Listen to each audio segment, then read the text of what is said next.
6 ቁጥር 7 ላይ እኔ ባሪያና ልጅ ነኝ መጥተህ ከተነሱብኝ ከሶርያ ንጉሥና ከኢየሩሳሌም ንጉሥ እጅ አድነኝ ብሎ ወደ አሦር ንጉሥ ላከ ብሎ የእግዚአብሔር ቃል ይናገራል።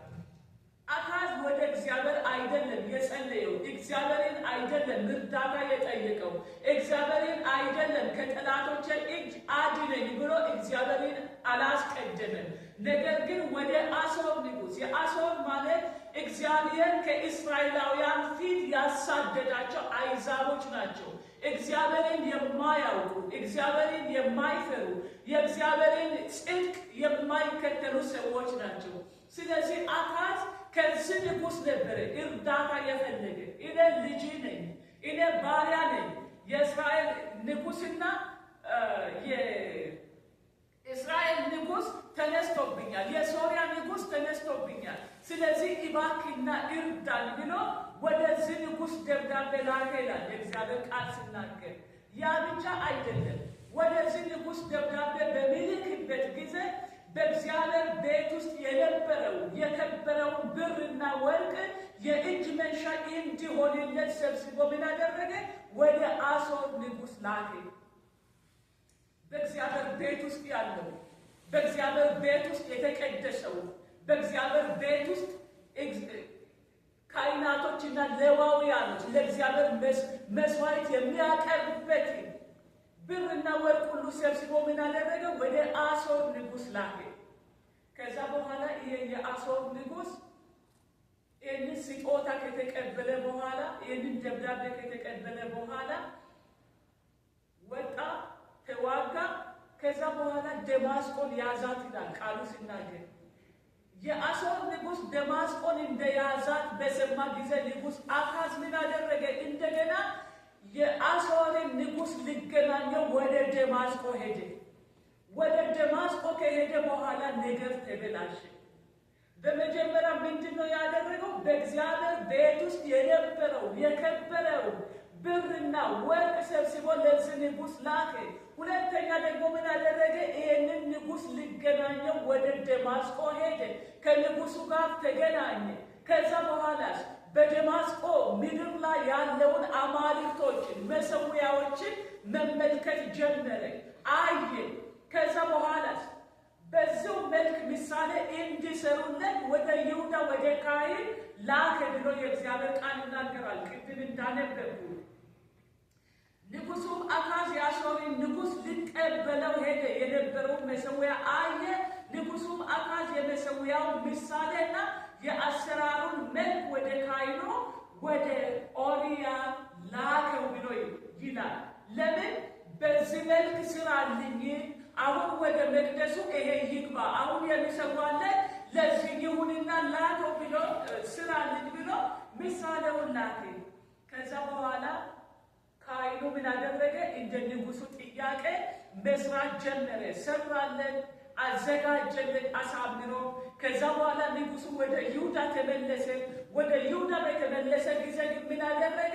በእግዚአብሔር ቤት ውስጥ የቀረውን ዕቃ ሁሉ ምን አደረገላት? ከእግዚአብሔር ቤት ከእግዚአብሔር ፊት ፈቀቅ አደረገና ሙሉ ጊዜውን ለዚህ ለእስራኤል ሕዝብ የማይገባውን ለይሁዳ ሕዝብ የማይገባውን መስዋዕትና መሠዊያን በእግዚአብሔር ቤት ውስጥ ተተኪ አድርጎ አስቀመጠ። መተኪያ አድርጎ አስቀመጠ። እግዚአብሔር የማይከብርበትን የአሕዛብን አማልክት ወደ እግዚአብሔር ቤት አስገባ። እግዚአብሔር የማያውቀውን እግዚአብሔር በእግዚአብሔር ፊት የተናቁትን አማልክቶችንና መሠዊያዎቻቸውን አመጣና በእግዚአብሔር ቤት ውስጥ ተከላቸው። በእግዚአብሔር መቅደስ ውስጥ አስገባቸው። የአካዝ ውድቀት ከዚህ ጀመረ። ውድቀቱ ከዚህ ጀመረ።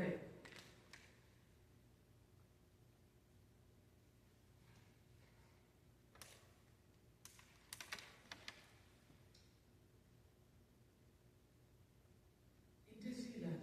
በጣም የሚያሳዝነው ነገር በዚሁ ብቻ አላበቃም። በዚሁ ብቻ አላበቃም። እንደዚህ ይላል ቃሉ የአሦርን ንጉሥ መንገድ ምን ይላል? የአሦርን ንጉሥ መንገድ ወደ እግዚአብሔር ቤት አስገባ ይላል። የአሦር ንጉሥ መንገድ ማለት ምን ማለት ነው? መንገዱን መከተል ጀመረ። የአሦር ንጉሥ የአሕዛብ ንጉሥ ነው። የአሕዛቦች የሚያደርጉትን ነገር አምልኳቸውን፣ ስርዓታቸውን በሙሉ ወደ እግዚአብሔር ቤት አስገባ፣ ወደ እግዚአብሔር መቅደስ አስገባ። ከዛ በኋላስ ህዝቡ ምን ያደርጋል? ያንን መንገድ ነው የሚከተለው። ንጉሥ ያደረገው ንጉሥ የሚከተለው ነው ህዝቡ የሚከተለው። ስለዚህ የአሦርን ንጉሥ መንገዱን ሁሉ ወደ እግዚአብሔር ቤት አስገባ ብሎ ይናገራል። እግዚአብሔር ከእንደዚህ አይነት ህይወት ይጠብቀን ወገኖቼ። ይኸውላችሁ ሙሉ ክፍሉን በምታነቡበት ጊዜ ለሁለተኛ ጊዜ ሙሉ ክፍሉን እናዳምጡ። ለሁለተኛ ጊዜ አካዝ ምን አደረገ? እንደገና በጠላቶቹ በተከበበ ጊዜ ወደ አሦር ንጉሥ መልእክተኞችን ላከ። አሁንም ተነስቶብኛል፣ አሁንም ተከብቤያለሁ፣ እባክህ ናና ተዋጋልኝ፣ ናና እርዳኝ፣ ድረሽልኝ ብሎ መጮህ ሲጀምር ጩኸቱን ስልክ የአሦር ንጉሥ ምን አደረገ ይላል የእግዚአብሔር ቃል ሲናገር? አልረዳውም ይላል። አልረዳውም። አለመርዳቱ ብቻ አይደለም፣ ይልቁንስ ምን አደረገ? አስጨነቀው ብሎ ይናገራል። አስጨነቀው ይላል። እህቶቼና ወንድሞቼ ይኸውላችሁ ጠላት የሚረዳን የሚመስለው፣ ጠላት የሚያግዘን የሚመስለው መስመሩ ውስጥ እስክንገባለት ድረስ ብቻ ነው። መስመሩ ውስጥ ካስገባን በኋላ መንገዱ ላይ ካወጣን በኋላ ሙሉ ለሙሉ እኛነታችንን ከተቆጣጠረ በኋላ ይሳለቅብናል፣ ያስጨንቅናል፣ ይጫወትብናል። ብዙ ጊዜ በቴሌቪዥን ምናምን በጽሁፍም እንመለከታለን አይደለም? ለምሳሌ ኤልሙናቲ ብሎ 666 ብሎ ፈርሞ ነፍሳቸውን ሽጦ ብዙ ሀብት ያገኙ ሰዎች ሲናገሩ ሰላም የላቸውም፣ እንቅልፍ የላቸውም፣ ደስታ የሚባል የላቸውም። መጀመሪያ ግን ሳይፈርሙ በፊት ጠላት እያባበላቸው እባርካለሁ፣ አንደኛ አደርግሃለሁ፣ ብዙ ሀብት እሰጥሃለሁ፣ እንዲህ አደርጋለሁ እያለ መስመሩ ውስጥ ካስገባቸው በኋላ ግን ደስታና ሰላም የሚባለውን ነገር ይነጥቃቸዋል። ይሄ ነው የጠላት ስራ። እንዲህ ነው የሚያደርገው። የአሦር ንጉሥ እንዳደረገው አካዝን መስመሩ ውስጥ ካስገባ በኋላ በእግዚአብሔር ቤት ውስጥ ያለው ብር ከዘረፈ በኋላ፣ ወርቅ ከዘረፈ በኋላ፣ አማልክቶቹን ወደ መቅደሱ ካስገባ በኋላ፣ መሠዊያ ከሰራለት በኋላ በእሱ የሚያደርጋቸው ነገሮች በሙሉ አካዝን ካለማመደው በኋላ እርዳታው ቀርቶ አካዝን ማስጨነቅ ጀመረ። እግዚአብሔር አምላክ እንደዚህ አይነት ህይወት ይጠብቀን። አካዝ ተጨነቀ። የሚይዘውን የሚጨብጠውን አጣ። አሁን የሚረዳው የለውም። የተማመነው የአሦርን ንጉሥ ነበር። የአሦር ንጉሥ ግን ጀርባውን አዙሮበታል። ያ ብቻ አይደለም፣ ራሱ ማስጨነቅ ጀምሯል። የፓስተር ታምራት ኃይለ መዝሙር ሳይመረምሩ ጊዜ ዘመኑን ሳያውቁት ውሃ ጥልቅ መሆኑ መንሸራሸር እያማራቸው ሳያውቁት ድንገት ውጡ አስቀራቸው የሚል ዝማሬ አለ። ሳያውቁት እንደዛ ነበር የአሦር ንጉሥ ያደረገው። እያባበለው መጨረሻ ላይ በአካዝ ላይ ወጥመድ ሆነብን። አካዝ መንቀሳቀስ አቃተው፣ መራመድ አቃተው። ከዛ በኋላስ እጅግ በጣም ተጨነቀ ይላል። እጅግ በጣም በተጨነቀ ጊዜ ምን አደረገ ይላል? እግዚአብሔርን መበደል አበዛ ይላል። እግዚአብሔርን መበደሉን አበዛ። በምንድን ነው እግዚአብሔርን የበደለው? ምን አደረገ? ጭራሽ ለሶርያ አማልክቶች መሰዋት ጀመረ። የእግዚአብሔርን ቤት ዕቃ ሁሉ ወስዶ ሰባበራቸው። ሙሉ ምዕራፉ ይናገራል። የእግዚአብሔርን ቤት ዕቃ ሁሉ ምን አደረገ? ወስዶ ሰባበራቸው። የእግዚአብሔርን ቤት ደጅ ምን አደረገ? ቆለፈው።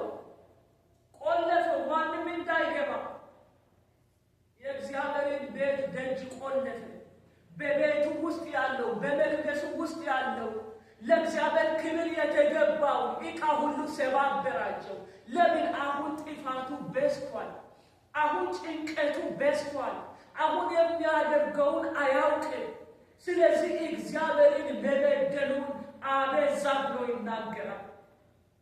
ከዚህ በኋላ ነው አካዝ ሞተ፣ ተቀበረ። አካዝ ሞቶ ከተቀበረ በኋላ ልጁ ሕዝቅያስ ነገሰ። በነገሰ ጊዜ ቅድም እንዳነበብኩት ዜና ሁለተኛ ዜና 29 ላይ የ25 ጎልማሳ ነበረ። በኢየሩሳሌም 29 ዓመት ነገሰ። አባቱ ዳዊት እንዳደረገው በእግዚአብሔር ፊት ቅን ነገር አደረገ። እንደ አባቱ እንደ አካዝ አላደረገም፣ ግን እንደ ዳዊት ቅን ነገር አደረገ ይላል።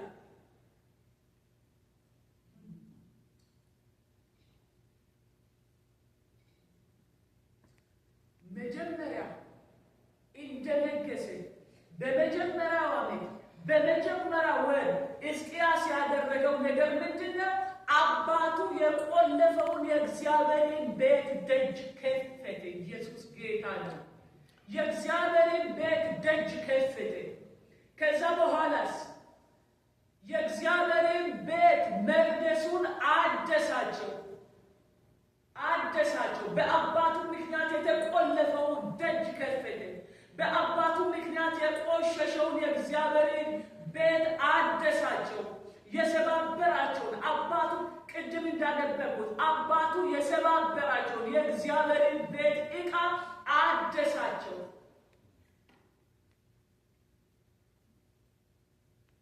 እንዴት? አሁን መቅደሱ ቆሽሿል። ስለዚህ ቆሻሻው ሁሉ ከዚህ መቅደስ ውስጥ መውጣት አለባቸው። የአሕዛብ አማልክቶች ከዚህ መቅደስ ውስጥ መውጣት አለባቸው። መሠዊያዎቻቸው መፍረስ አለባቸው።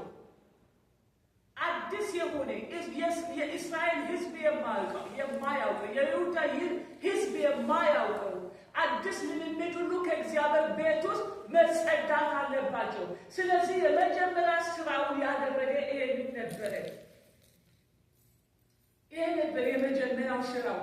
የእግዚአብሔርን ደጅ ከፈተ፣ አደሳቸው።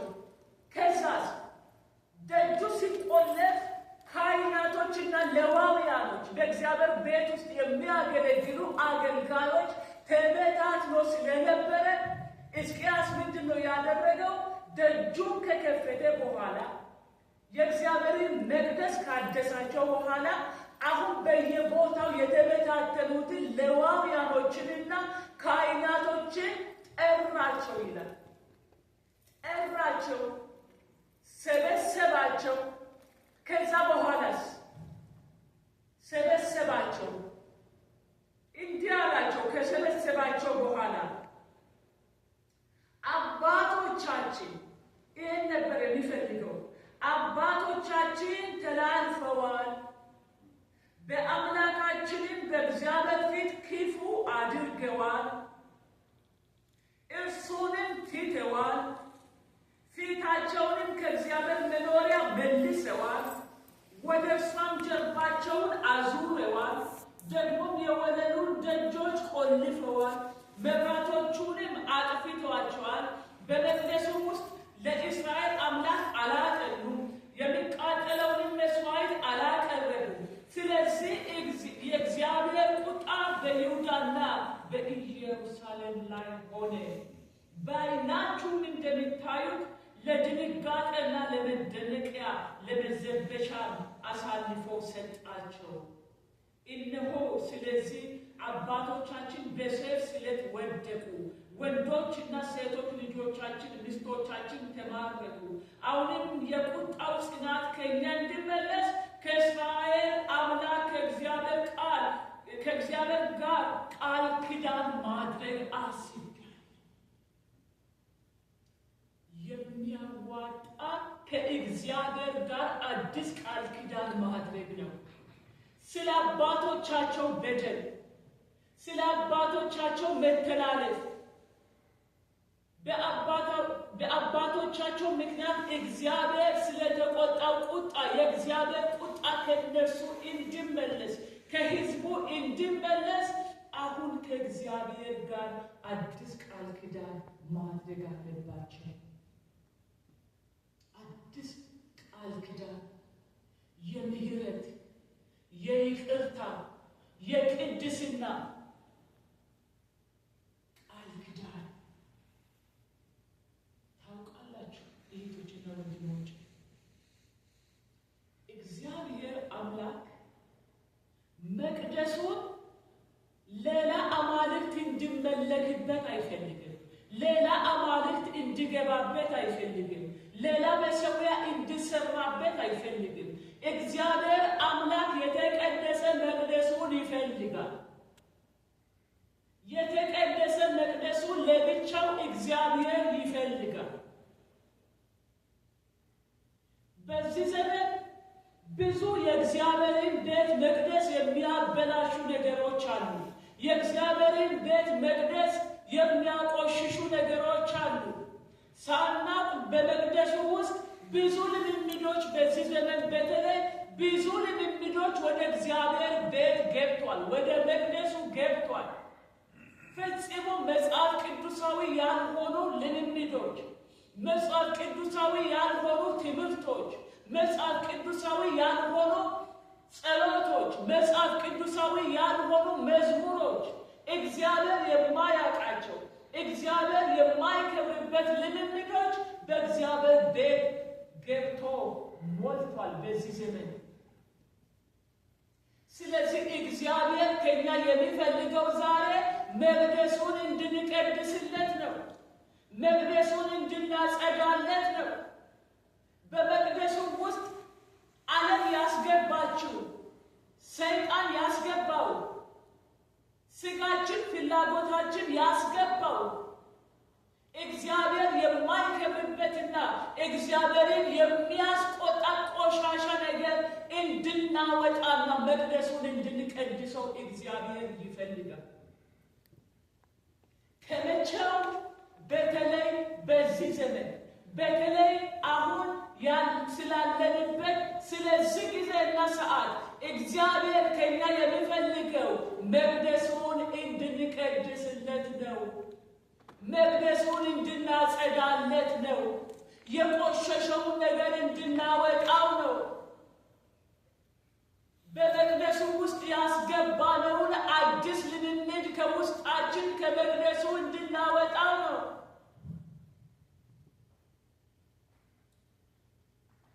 አንደኛ ቆሮንቶስ ምዕራፍ 3:16 ላይ እንደሚናገረው እናንተ የእግዚአብሔር ቤተ መቅደስ የመንፈስ ቅዱስ ማደሪያ እንደሆናችሁ አታውቁምን ይላል። የእግዚአብሔርን ቤት የሚያፈርስ እሱ እግዚአብሔር ያፈርሰዋል ይላል። ያው ደግሞ ማን ናችሁ ብሎ ይናገራል? የእግዚአብሔር ቤተ መቅደስ እናንተ ናችሁ ብሎ ይናገራል። ስለዚህ ንጉሥ አካዝ እንደሰራው ቤተ መቅደስ ሳይሆን በዚህ ዘመን የእግዚአብሔር ቤተ መቅደስ እኛ ነን።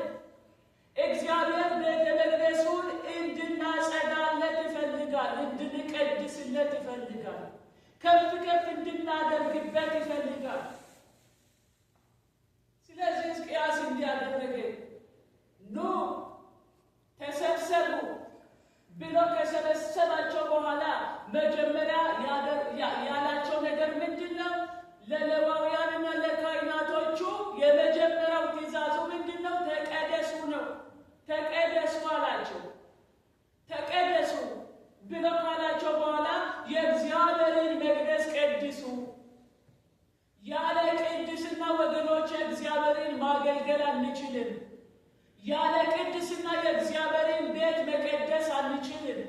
ያለ ቅድስና ምንም ነገር ማድረግ አንችልም። ወደ እግዚአብሔር ክብር መግባት አንችልም። የእግዚአብሔርን ክብር ልናይ አንችልም።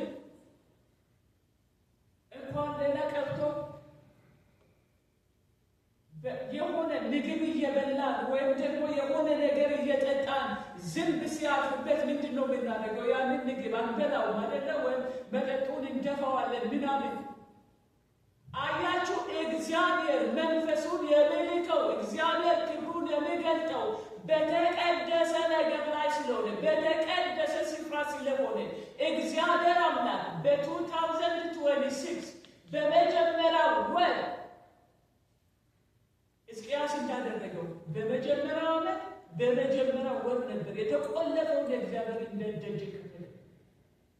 በመጀመሪያው ወር እግዚአብሔር ከኛ የሚፈልገው መቅደሱን እንድንቀድስለት፣ መቅደሱን ያጨናነቀውን፣ መቅደሱን ያቆሸሸውን፣ እግዚአብሔርን ያስቆጣውን ነገር ከመቅደሱ ውስጥ እንድናስወግድ እግዚአብሔር ይፈልጋል።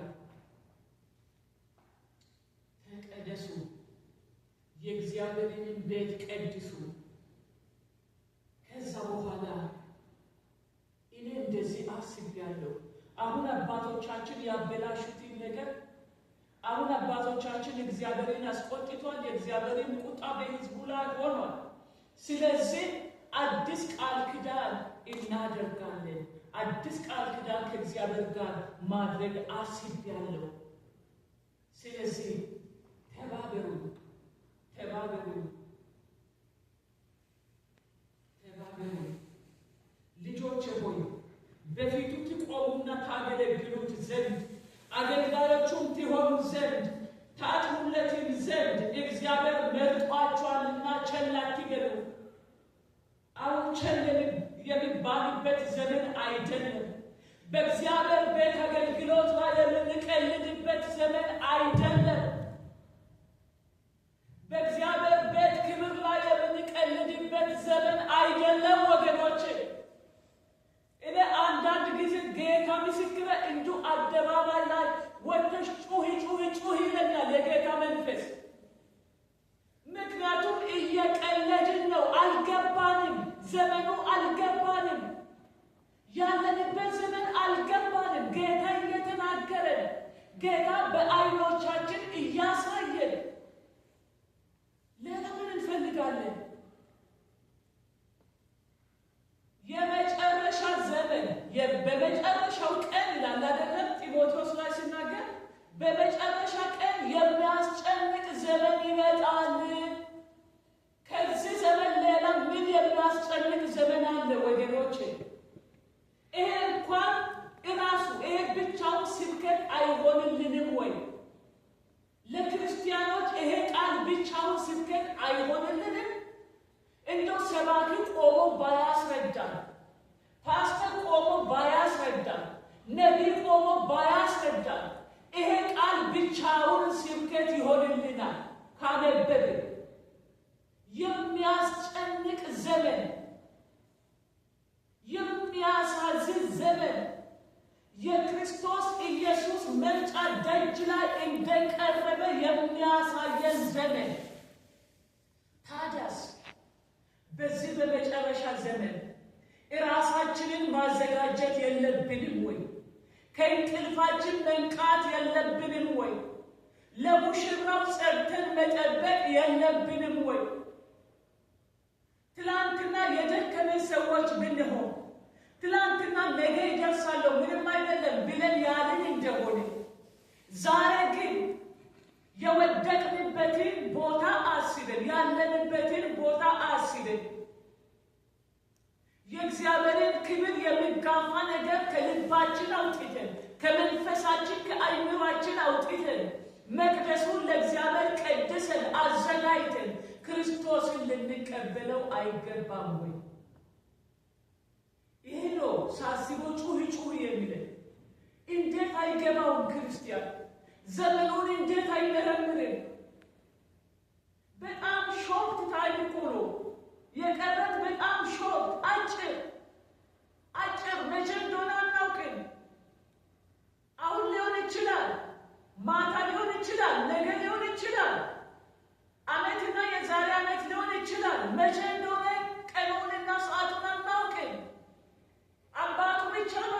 የሚያውቀው። ግን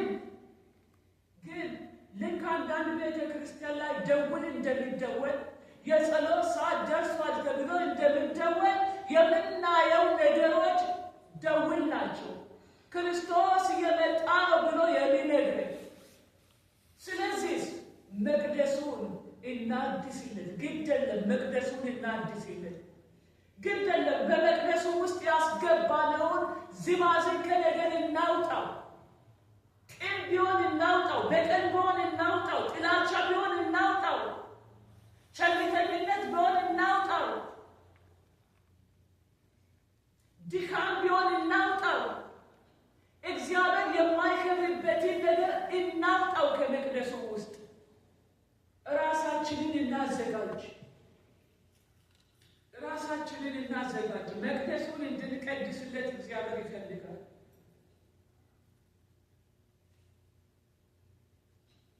እግዚአብሔር አምላክ የምሕረት በሩን የዛኔ ይከፍትልናል።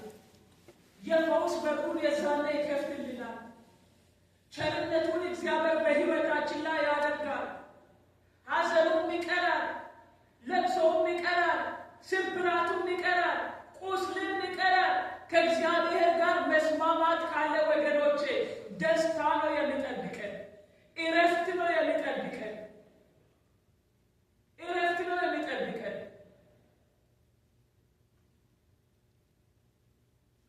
ካህናቶች የሕዝቅያስን ትእዛዝ ከተቀበሉ በኋላ በቁጥር 19 ላይ እንደዚህ አሉ። አካዝም ነግሶ ሳለ በመተላለፉ ያረከሰውን ዕቃ ሁሉ አዘጋጅተናል፣ ቀድሰናልን። እነሆም በእግዚአብሔር መሠዊያ ፊት ሆነዋል። ቀደሱት። የረከሰውን ሁሉ ቀደሱት። የተሰባበረውን ሁሉ ጠገኑ። ወደ እግዚአብሔር ቤት መለሱ። የይሁዳ ሕዝብና ሕዝቅያስ ደስ ተሰኙ። እግዚአብሔርን ተለመነላቸው። እግዚአብሔር ሰማቸው። ቁጥር 30 ላይ ንጉሡም ሕዝቅያስና አለቆቹ ሌዋውያንን በዳዊትና በባለ ራእዩ በአሳፍ ቃል እግዚአብሔርን ያመሰግኑ ዘንድ አዘዙ። በደስታ አመሰገኑ፣ አጎነበሱ፣ ሰገዱ። ከእግዚአብሔር ጋር በመስማማት ውስጥ ወገኖች ደስታ ነው ያለ፣ እረፍት ነው ያለ፣ ሰላም ነው ያለ። እግዚአብሔር የደስታን መንፈስ ይሞላብናል፣ የሰላምን መንፈስ ይሞላብናል። እንግዳ ነገር በውስጣችን ካለ ግን፣ እግዚአብሔር የማይከብርበት ነገር በውስጣችን ካለ ግን አካዝ እንዳደረገው በብዙ ተጨነቀ፣ በብዙ ታወከ። እራሱ ያመጣው ጣጣ፣ እራሱ ፈልጎ ያመጣው ወጥመድ ሆነበት። እግዚአብሔርን መበደሉን አበዛ። ከዛስ እግዚአብሔርን መበደል ሲበዛ ደግሞ ጭንቀት ይበዛል። እረፍት የለም፣ ሰላም የለም፣ መቅበዝበዝ ነው፣ በሀሳብ መቅበዝበዝ ነው። ልብ እረፍት አያገኝም፣ መንፈስ እረፍት አያገኝም፣ አእምሮ እረፍት አያገኝም። እንዲሁም በዛ ስፍራ ላይ በሚታነቡበት ጊዜ አካዝ ሞተ ተቀበረልና ምን ይላል? በነገሥታት መቃብር አልተቀበረም ይላል። እኔ ብዙ ጊዜ ቃል በጣም ነው ትርጉም የሚሰጠኝ። በነገሥታት መቃብር አልተቀበረም ይላል። ነገሥታቶች ሲሞቱ ቦታ አላቸው፣ የመቃብር ቦታ፣ ነገሥታቶች ብቻ የሚቀበሩበት ቦታ አላቸው። ግን በሞቱ ማለት ነው ንጉሥ አካዝ በዛ ስፍራ እንዲቀበር እንኳን እድል አላገኘም። በኢየሩሳሌም ተቀበረ እንጂ በነገሥታት መቃብር አልተቀበረም። ይረሳል፣ አይጎበኝም። የነገስታት መቃብር ይጎበኛል። ከሞቱ በኋላ እንኳን መቃብራቸው ይጎበኛል። አካዝ ግን ያንን እድል አላገኘም። ወገኖች እድላችን ከጌታ ጋር እናድርገው። ኑሯችን ከጌታ ጋር እናድርገው። እኔ ጌታ ምስክሬ ይሄንን አስረግጬ እነግራቸዋለሁ። አሁን የምንቀደስበት ዘመን ነው። ለራስም እየነገርኩት ነው። ለእናንተ ብቻ አይደለም፣ ለራስ ለመልከ እየነገርኳት ነው። አሁን የምንቀደስበት ዘመን ነው። ሳንቀደስ ክርስቶስ እንዳይመጣብን፣ ሳንቀደስ ዘመኑ እንዳያልቅ ወገኖቼ አሁን የምንቀደስበት ዘመን ነው። እግዚአብሔር እንድንቀደስለት ይፈልጋል። እንቀደስ። ቤታችንን እንቀድሰው። ሕይወታችንን እንፈትሸው። መንገዳችንን እንፈትሸው። እንዴት ነው ያለሁት? ምን ላይ ነው ያለሁት? እግዚአብሔር ሲመለከተኝ ሕይወትን ሲፈትሸው እንዴት ሆኜ ይታያለሁ በእግዚአብሔር ፊት? ምን ይለኝ ይሆን እግዚአብሔር አምላክ? እግዚአብሔር የሚለንማ ዛሬ ተቀደሱልኝ፣ መቅደስን ይፈልገዋለሁ። የገባውን ርኩስ ነገር ከመቅደስም ውስጥ አውጡ። አዲስ የተለማመዳችሁትን ልምምድ ከመቅደስም ውስጥ አውጡ። ጠላት ያስገባውን በስጋ ምክንያት የገባውን፣ በቴክኖሎጂ ምክንያት የገባውን፣ በሁኔታዎች ምክንያት የገባውን ከመቅደስ አውጡልኝ። መቅደስን ይፈልገዋለሁ፣ በመቅደስ ይከብራለሁ ይለናል እግዚአብሔር ዛሬ። እግዚአብሔር ዛሬ ለእኛ ያለው መልእክት ይሄ ነው። መቅደስን ቀድሱልኝ ነው እግዚአብሔር ለእኛ የሚለን። እኛ እንደ ብሉይ ኪዳን መቅደስ ሳይሆን በዚህ በአዲስ ኪዳን ዘመን ክርስቶስ የሚያልፍበት፣ መንፈስ ቅዱስ የሚያልፍበት የእግዚአብሔር ማደሪያ የሆንን እኛ ነን። ማንም ይሄን መቅደስ ቢያፈርስ እግዚአብሔር ያፈርሰዋልና። ምን ማለት ነው? ከተዘጋጀልን ክብር እንጎለዋለን። ከተዘጋጀልን ውበት፣ ከተዘጋጀልን በረከት፣ ከተዘጋጀልን ከእረፍት ቦታ። ምክንያቱም ያለ ቅድስና የእግዚአብሔርን ፊት ማየት አንችልም።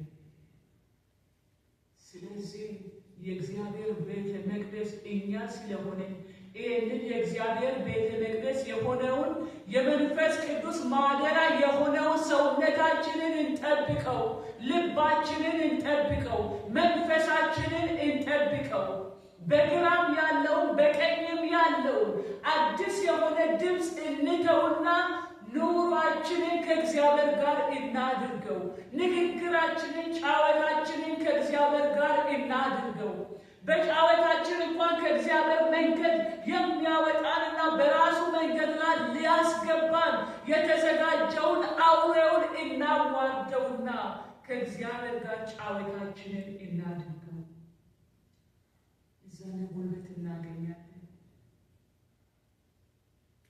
አንዳንድ ጊዜ በይሉኝታ የምንገባበት በጫወታችን እንኳን አቁም እንዳንል አቁም እንዳንላት የማይመጥነን ጫወታ ጓደኞቻችን አጠገባችን ሆኖ ሲጫወቱ ሲነጋገሩ የማይገባ ንግግር፣ መንፈሳዊ ያልሆነ ንግግር፣ መንፈስን የሚያሳዝን ጫወታ እንኳን አጠገባችን ቁጭ ብሎ ሲጫወቱ አቁም እንዳንለው እንኳን ይሉኝታ ያስፈናል። አይደለ? ይሉኝታ የሚባል በሽታ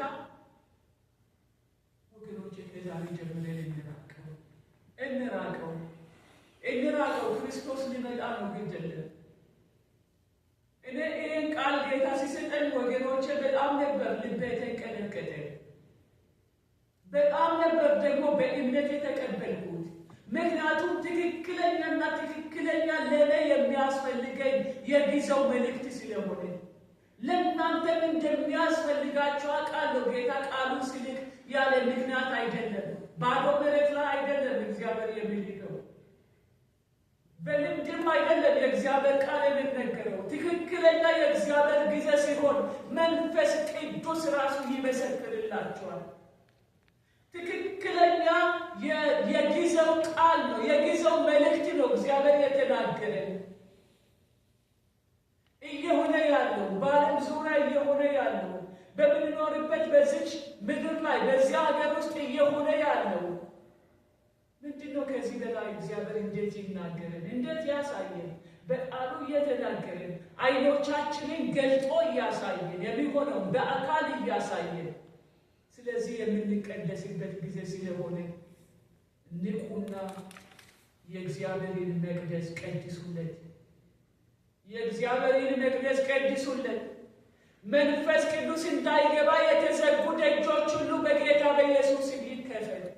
ክፈቱለት ለመንፈስ ቅዱስ። ሁኔታዎች የዘጉት መንፈሳችን እንዳይነቃ እንኳን በሁኔታ የተዘጋ ጉልበታችንን የቆለፈ ልባችንን የቆለፈ አይምሯችንን መንፈሳችንን የቆለፈ እንዳንንቀሳቀስ ከእግዚአብሔር ጋር ህብረት እንዳናደርግ ወገኖች፣ ትውልዱ በብዙ ነገር ተቆላልፏል። በብዙ ነገር ትውልዱ ተቆላልፎ በእግዚአብሔር ፊት መቆም አቅቶታል። እግዚአብሔርን መከተል አቅቶታል። በቅድስና እግዚአብሔርን ማምለክ አቅቶታል። ለእግዚአብሔር ብቻ መለየት አቅቶታል። ትውልድ ተቆላልፏል። አካዝ ደጁን ሲቆልፍ ልጁ ሕዝቅያስ ነበረ ከፈተው። ዛሬ ግን እኛ ራሳችን የእግዚአብሔር ቤተ መቅደስ ስለሆነ ማንም ሌላ ንጉሥ መጥቶ እንዲከፍትልን አንጠብቅ። ራሳችንን የምንከፍተው ሁኔታዎች የዘጉትን የእግዚአብሔርን ቤተ መቅደስ እኔው ራሴ ነኝ ጠራርጌ እያወጣው፣ ቆሻሻውን እያወጣው፣ ጥላቻውን እያወጣው፣ የእግዚአብሔርን ቤተ መቅደስ ያቆሸሸው ዘረኝነትን እያወጣው፣ ስንፍናን እያወጣው እኔው ራሴ የእግዚአብሔርን ቤተ መቅደስ የሚከፍተው የሚቀድሰው እኔው ራሴ ነኝ። አንተ ራስህ ነህ። አንቺ ራስሽ ነሽ። ሌላ ነቢይ አትጠብቂ። ሌላ ነቢይ አትጠብቂ። ሌላ ፓስተር አትጠብቁ። እኛው ራሳችን ነን የእግዚአብሔርን ቤተ መቅደስ የምናጸዳው። ስለዚህ ቶችና ወገኖቼ፣ ወንድሞቼ እግዚአብሔር ዛሬ ለእኔ የተናገረኝ እግዚአብሔር ወደ እናንተ እንዳመጣ ያዘዘኝ ቃል ዛሬ ቤተ መቅደስን ቀድሱልኝ፣ ቤተ መቅደስ ደግሞ እናንተ ናችሁ፣ ስለዚህ ተቀደሱልኝ፣ እኔም ይከብርበታለሁ ብሎ እግዚአብሔር መልእክት ወደ እናንተ ልኳል። እኔንም ይርዳል፣ እናንተንም ይርዳችሁ። የእግዚአብሔር ክብር በቤተ መቅደሱ ውስጥ እንዲሰፋ፣ የእግዚአብሔር ክብር በቤተ መቅደሱ ውስጥ እንዲታይ፣ የእግዚአብሔር ክብር ቤተ መቅደሱን እንዲሸፍን። ሰለሞን የእግዚአብሔርን ቤት ሰርቶ በጨረሰ ጊዜ የእግዚአብሔር ክብር ቤተ መቅደሱ ሞልቶ ነበርና ካህናቶች ማገልገል እስኪያቅታቸው ድረስ ጉልበት አጥቶ ነበር። በእግዚአብሔር ክብር ተሸፍኖ ነበረ። በተቀደሰ መቅደስ ውስጥ እግዚአብሔር ክብሩን ይገልጣል። በተቀደሰ መቅደስ ውስጥ እግዚአብሔር ታምራትን ያደርጋል። በተቀደሰ መቅደስ ውስጥ እግዚአብሔር እጁን ይዘረጋል። የማይቻለው በተቀደሰ መቅደስ ውስጥ ይቻላል። የማይፈታ ነገር በተቀደሰ መቅደስ ውስጥ ይፈታል። የማይተረተረው ሽባ በተቀደሰ መቅደስ ውስጥ ይተረተራል። ቋጠሮ ይበጠሳል፣ ቀንበር ይሰበራል። በተቀደሰ መቅደስ ውስጥ እግዚአብሔር ክብሩን ይገልጣልና የእግዚአብሔርን መቅደስ ቀድሱለት። እግዚአብሔር ይባርካችሁ። ተነስተን እንጸልያለን።